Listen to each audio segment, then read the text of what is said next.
Hey, what's up, Larry? Man, It's hump day, halfway. What do I think about? This is halfway through my grueling workouts for the week. That's all it is for me. I know Wednesday used to be my lighter day as far as like training goes. So I was always like, yeah, and then I'll come back hard like Thursday, Friday, Saturday. And it was funny. And then at one point I just started thinking of it as like a crutch, you know what I mean?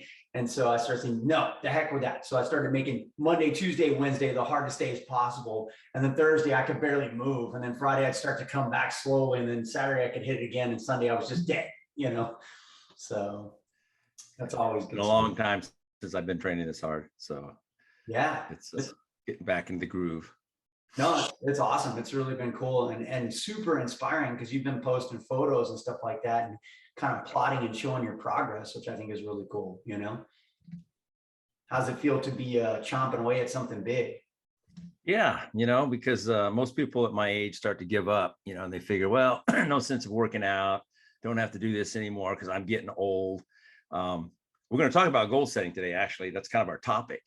But a lot of people, I think it's all a mindset. I mean, you're only old, as you start to think, right? So you think, so shall you be. And I was kind of getting in that trap. Oh my God, I'm getting close to 70, and you look at other people, but then I meet some people that are just inspiring, right? And I'm like, okay, look at that person, or look at Guru Dan, right?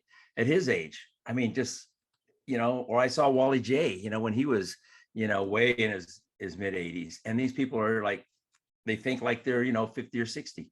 So it really truly is a mindset. And then I look at some of my, neighbors, friends around me, they start getting mid 70s and they just think old, and they spend more time talking about injuries and things that they got going on, rather than goals and opportunities.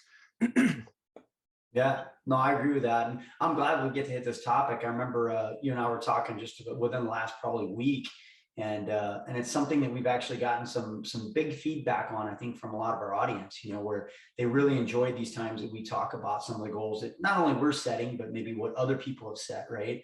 And then ways that we can kind of progress forward with that. I don't know if you're kind of like me, but I was just in this conversation a little bit ago with somebody, and they were like, "So what do you got planned?" And I literally laid out the rest of the year all the way through like the second week of January.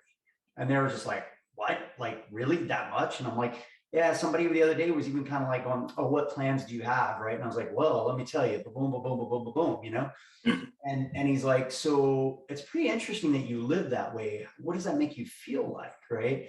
And I said, well, honestly, for me, it makes it awesome because I don't mind working myself to the bone. I don't mind just dogging it out constantly because I know I have these little lights at the end of each tunnel of these things that I'm trying to accomplish. So I don't know. It's a much easier way for me to live and kind of keep moving forward. And I kind of paused for a second. I said, you know what? I think I kind of got that from like competing back in the day. You had a deadline, right? You had a deadline, an end result, like this was the competition you were going to or whatever. And you had a training camp that you prepared for it the whole time before that was grueling and just terrible, right? And then you would keep building and building and building. And then you would get to that spot and you could kind of relax for a second. And then you would start planning the next one, right? And as you know, like from some tournament circuits, there wasn't just one sometimes, right? Like there was a series of ones that you were doing. So you're having to do like multi-peaks, like you're a professional athlete practically. But if we take that kind of mindset, I think with the goal setting and then like move it over, we can apply it to everything, things that we're doing with Mars Online Training, with different curriculum releases, your goals that are coming up and everything else, which is cool. So you being the inspiration that you are with this, tell everybody a little bit about the goals that you're trying to set right now for yourself. Okay. I guess I what I'd like to share with people, because my dad, I mean, bless his heart, he was a great dad, great father to me, great father figure, but he never knew about goals. I mean, I didn't learn goal setting through him. It was Frosty Westring. I met him in the 80s, early 80s. He was a coach at PLU. And it was so funny because, I'm coming in like, yeah, I'm going to work, with the team, and how much am I going to make? And he's just told me flat out, I'm not going to pay you anything. What I am going to do is have you take a chair in there. I'm going to give you this book, this manual, and you're going to listen and learn. And I was like, okay, I guess whatever. And I remember him giving the talk, and he was starting to talk about goals and all that. And I never heard it before, right? And he was such a motivating speaker. He just got me very inspired.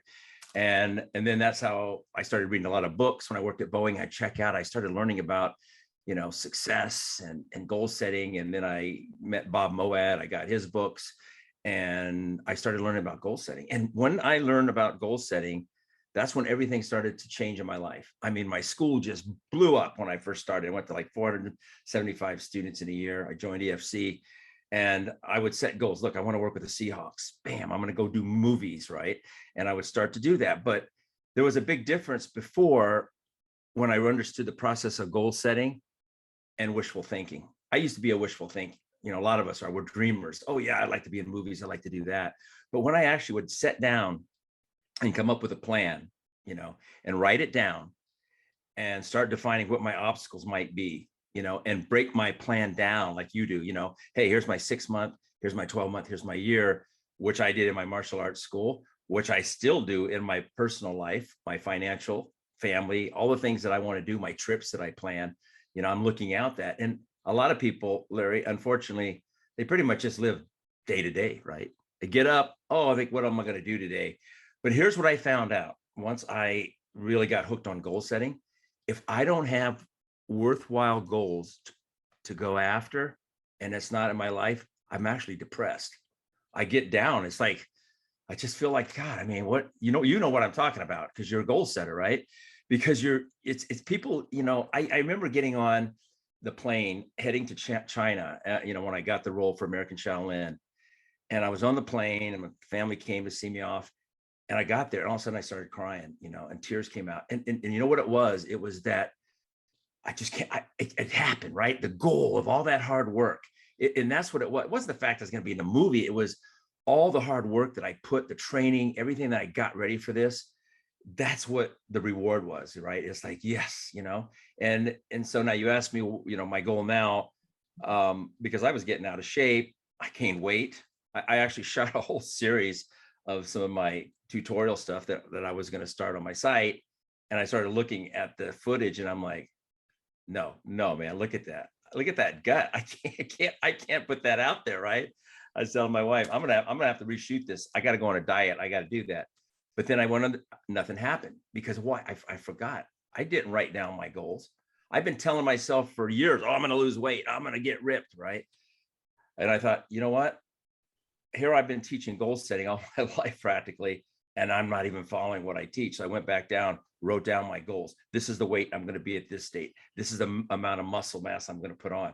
So if you haven't ever, I did bodybuilding once when I was around, I think 35. It was about 38 years ago when I did the Rambo series, because I was starting with this American Ninja Federation. I wanted to do something pretty cool. And, they got me on covers of magazines and so forth, kind of got my name out there in the beginning. But it was hard work, and I didn't know a lot about bodybuilding. I didn't diet right. I went to the gym and hit weights. And so now I look at that. Okay, I've got 2 knee replacements. I got a shoulder replacement. I got this one replaced. But you know what I got going for me, Larry? I'm older and wiser. So I train smart. I diet right. I'm putting on more mass. I'll be bigger than I was in the pictures back then, because I'm not just trying to lose weight really fast. I'm redistributing. I'm putting on more muscle now, and I'm slowly. And so, I've already lost. I couldn't even fit my size 36 jeans or my shorts. Now I'm at 34. And I was telling my wife today, I got to get another belt. My 34s are starting to get loose. Right. And my chest and my arms are getting big again. So what's happened in my life? I feel like, I go to the chiropractor, but now I feel straight, right? My back feels strong because I'm working the right muscles again. But I wanted to set an example for people my age who just sort of think that, what, I kind of give up at this age. Look, if you want to get fit, as long as you plan it out right and you're eating healthy and you're exercising, you don't have to go like me. I'm trying to set an example because, I want to be the guru of fitness and diet for people in that baby boomer age. Like, come on, guys, let me motivate you to get back in shape, because, that most people are retired at that age. They're traveling, but since people can't travel because now they got weak legs, they don't have the stamina. So, this is the reason why I'm doing it. And I wanted to get those pictures taken. December 18th. That's my date. That's when I turned 68. So, you know what? I might not be completely just so ripped, like my wife was a bodybuilder, but I told my wife, I said, look, I'm not competing in bodybuilding. And some people actually, like some women don't like that real ripped look, right? That's my excuse why I don't want to get so ripped. But no, but seriously, I want the abs. I want some abs showing. I'm going to have, striations and things like that. But I'm not bodybuilding for competition. I'm bodybuilding to change my body, and it's good for your mind, your soul, your body. It's everything. But am I going to do that for the rest of my life? No, I'm going to get there, and then I'm going to maintain. I'm going to cut my training back from 60 days a week, probably to 4. And I'm not going to lift as heavy. I'm going to do things in moderation, balance, and variety. That's was the tenets that I taught in my Lean and Fit, moderation, balance, and variety. And that's a good, healthy lifestyle. Bodybuilding itself, I think, the diet's not good. It's up and down. When I met my wife, Deb, she was really overweight. And you've seen some of her pictures of her bodybuilding days. I mean, she was just ripped, right? But she said it was that really hard dieting that we did. And then when she quit bodybuilding, she just blew up, right? So she tried all these different gyms, everything to lose it. She ended up in my martial arts school where I have my Lean and Fit. And then that's where she made her transformation. So I'm kind of resurging to bring that back in my life now that I have time, and kind of promote the Lean and Fit again. So long-winded, that's why I'm doing it. That's where I'm at. Goal setting is what gets me there. Without goals, I would, again, just be wishful thinking, talking about how I was going to get back in my 34 jeans. And you would laugh, Larry, because my wife says this, it's my OCD. If when I go to Costco, if I find something, man, I just keep buying more of it. She goes, how many shorts do you got to have, man? She looks at it, I go, and look at the underwear. You got underwear for like the next 5 years. And I told my wife, I said, okay, well, if I die, make sure you marry a guy that's a size 34 waist, right? Because all my clothes that they could have. But yeah, they've been sitting on there for 2 years. I couldn't wear them, and so now it feels good to be wearing my clothes again, fitting back in all my expensive jeans that I bought, years ago, all my Affliction jeans, rock revivals that I couldn't wear. I tell my wife, look, man, I'm wearing my jeans again. So it's good feeling. Nothing feels better, I think, than feeling healthy and fit again than that crumbles cookie that I would always get weak on. So I haven't touched a crumble cookie in months now, don't touch the ice cream. It's off, because again, it gives you a moment of pleasure, but there's nothing like feeling good about yourself again, getting in shape, and getting strong. So that's it. That's awesome, man. It's really, really good. Do you think, I think sometimes for me, watching people, kind of like you're talking, going day by day, without maybe some of these goal setting, tricks, do you think sometimes the fear of failure is what maybe holds them back a little bit, like that from making that next goal or setting that thing in stone? Do you think that's something that might kind of get in the way? I think that's true, because I would tell my students when I did every year, I would do the goals talk, for, kicking off our January goals. This is where I want you to do. I would do every class, I do my goal setting talk for the whole hour, for each martial art class. And I would tell them, I said, look, until you have had success with your goals, then you might want to keep them private. Now, for me, I like putting it out there because it's out there. So I know, hey, don't go slack, man, because you've been telling everybody you're going to be looking good, and so this is what you got to do. So for me, it's my drive. That's why I will share those goals, because it kind of keeps me honest and say, if I cheat, I'm not going to get there. And I've been telling everybody I'm going to do this. So that, but again, I think you're experiencing goal setting too. When you get to the point, that you can get things accomplished, it's all right to share your goals with other people, especially since we're educators, we want to help people, but I do share them now. But in the beginning, I wouldn't tell people like, oh yeah, I want to go work with the Seahawks, because I got rejected, man. I got rejected a lot, and I know what it felt like. So I kind of like kept things quiet, and now I go, I don't care if I didn't get my goal and it fails. I just said, well, there's a reason why I didn't get it. And maybe it's a stepping stone for something else. Right. So I share them now, but you're right. I think a lot of people are afraid to set worthwhile goals because they're afraid that they're not going to reach them. But here's the deal. And I used to teach this to my students also. It's better that you set a goal and maybe come up 80% versus sitting there and doing nothing and getting 0%, right? I mean, what you get something out of it. That's how I look at it. Maybe I didn't get my goal, and I don't look at it as failure. I looked at it, hey, look how much I accomplished in the process, right? Yeah. Well, you're lit now.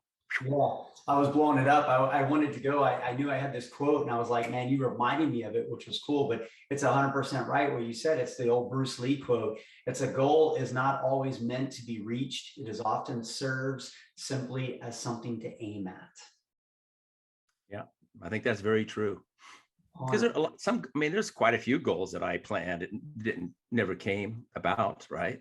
But Yeah. it taught me, it got me experience and learning things, right? I mean, so I don't look at any of my goals as a failure. There was a purpose and a reason, and I learned, and that's why I always say I learned things from the process. So, but if you don't set a goal, you do nothing, and that's why I get depressed.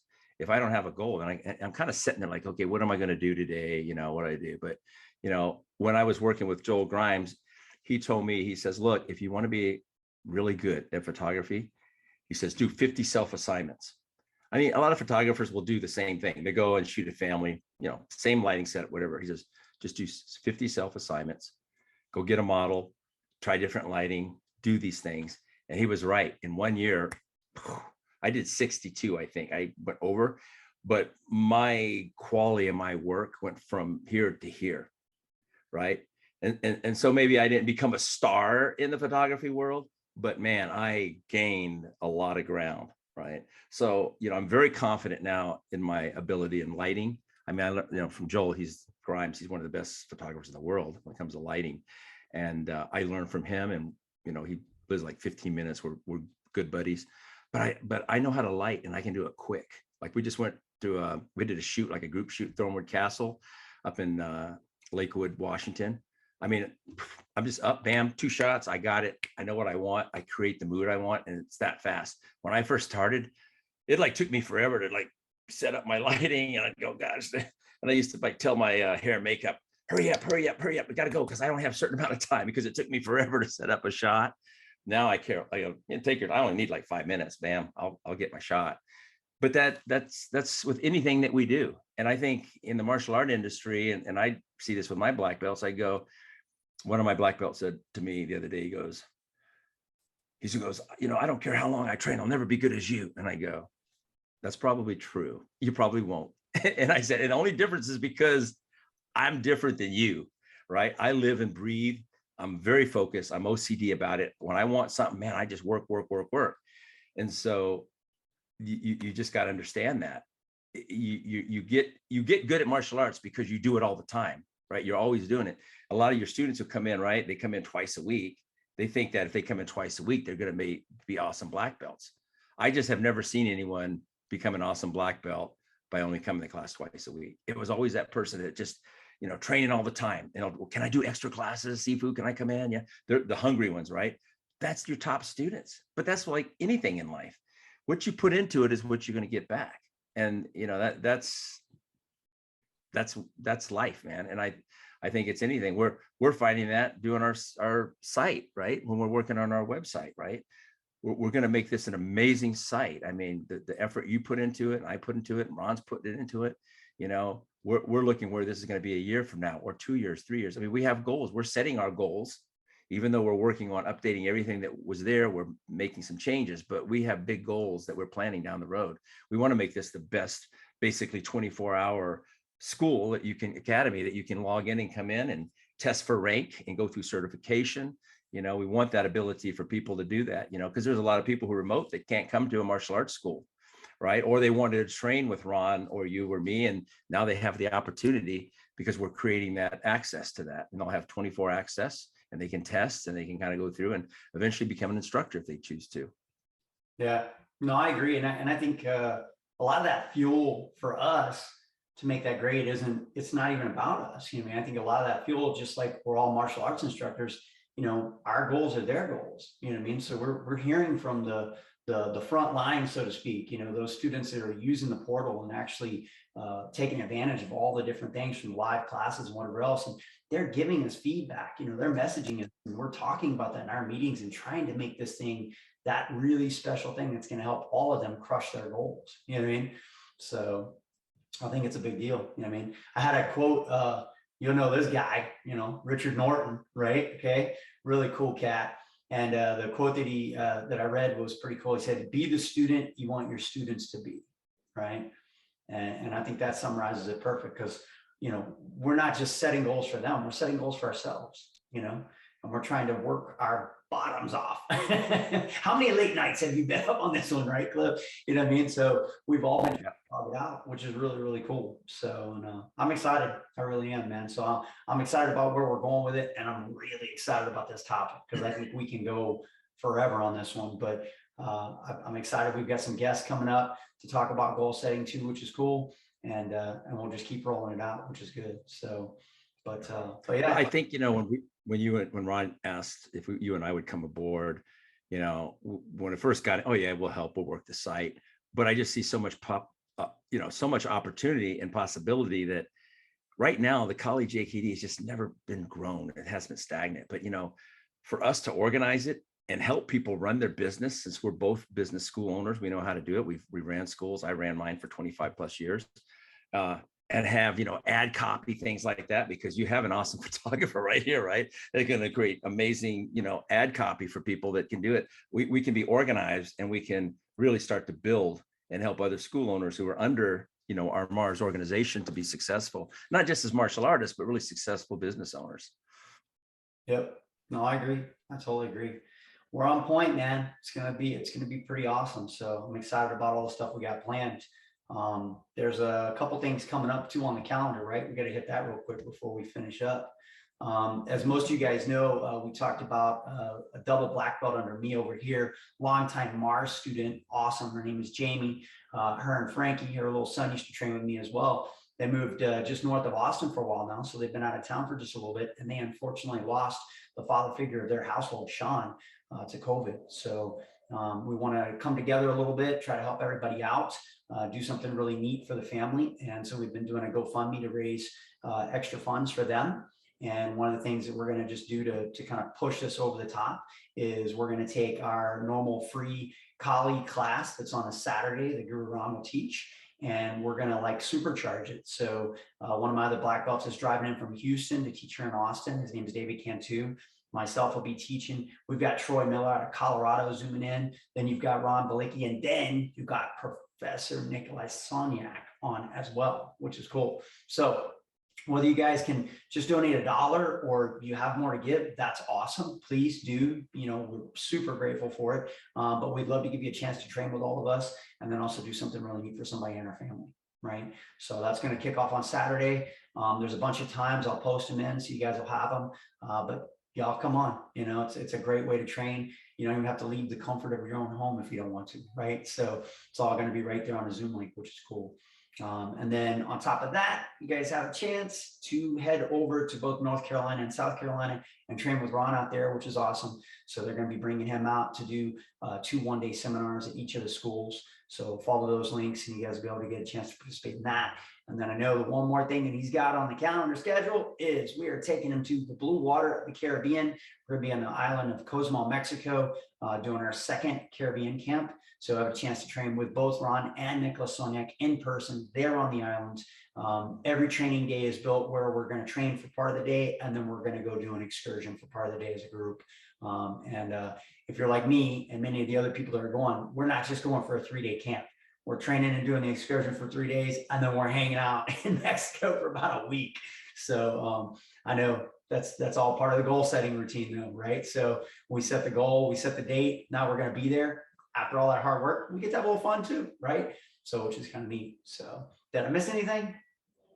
Nope, I think you covered it pretty good, Larry.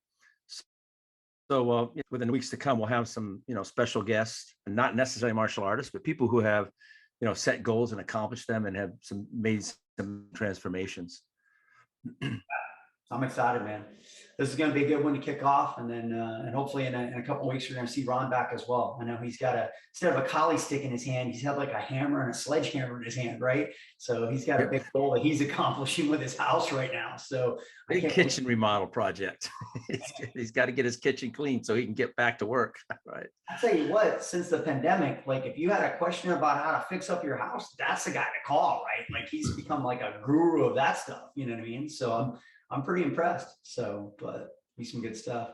Well, cool, man. This was a good one. I can't wait to expand more on it. So I'll see you next time.